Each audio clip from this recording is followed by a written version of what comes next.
Hey everyone, it's Chrissy from Earthagy. I've got a whole bunch of calcite here to show you so that you can hopefully learn how to tell it from other crystals.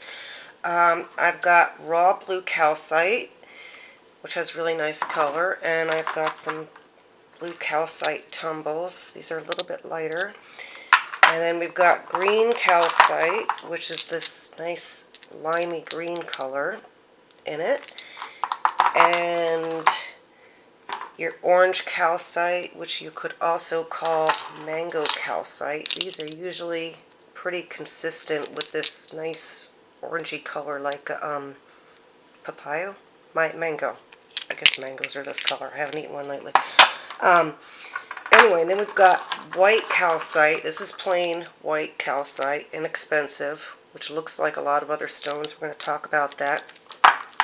And then we've got optical calcite, which is also known as Iceland spar, and I've got it in two different colors. This honey color, which looks like glycerin soap, and then the clear stuff, which is harder to find. I have one actually with a rainbow in it over here, if I can get it to focus on it. I don't know if I can. But you can see how pretty these are, and they're pretty clear. Anyway, all right, to tell them apart from some other stones, your blue calcite is going to look a lot like blue quartz. So, all right, here we have blue calcite.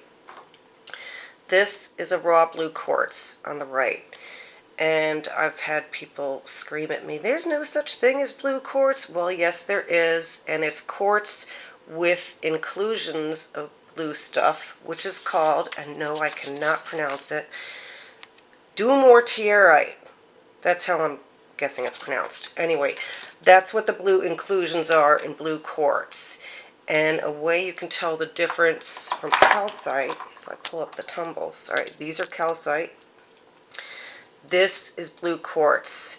See how it usually appears in darker blue lines? I've got another one here.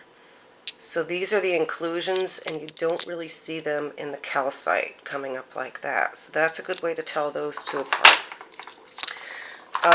Let's see.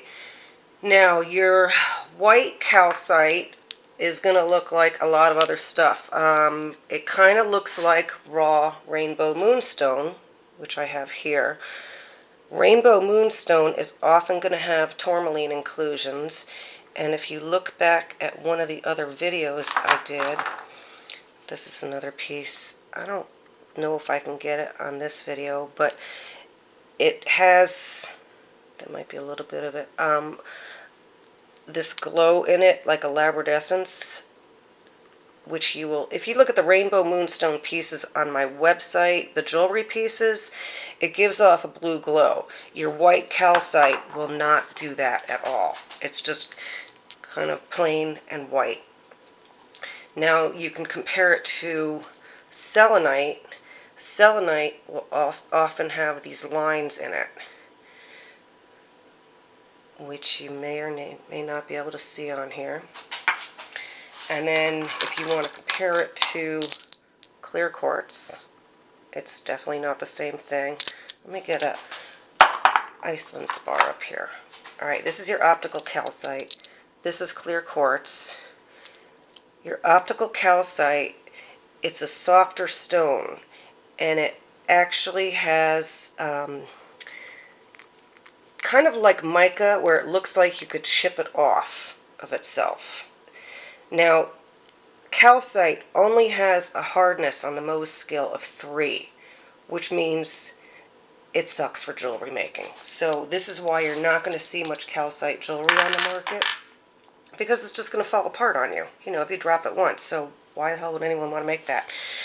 Anyway, another one to compare this to would be Girasol opals, which are also known as milky quartz. And these are really pretty, but Girasol opals, which are technically a quartz, basically look like clear quartz, but if it were in liquid form, it looks like you put some milk into it to make it a little cloudy. And I have some tumblestones of Girasol opals. So you see how they look kind of cloudy? And they're more consistent. So your optical calcite is going to have these lines and stuff in it. Now, you can Google the science behind optical calcite. Honestly, I'm not a scientist, and there's only so much research I can do. But optical calcite has these properties. Optically, they supposedly was used by Vikings to navigate when they couldn't see the sun. But there's something about the way light goes through optical calcite where I believe it makes you see double or something like that. Anyway, you're going to have to look that one up because I wouldn't be able to explain it, but there are some neat properties behind this. So that is calcite we have it for you, and hopefully you can tell it apart from some other stones now. Thanks.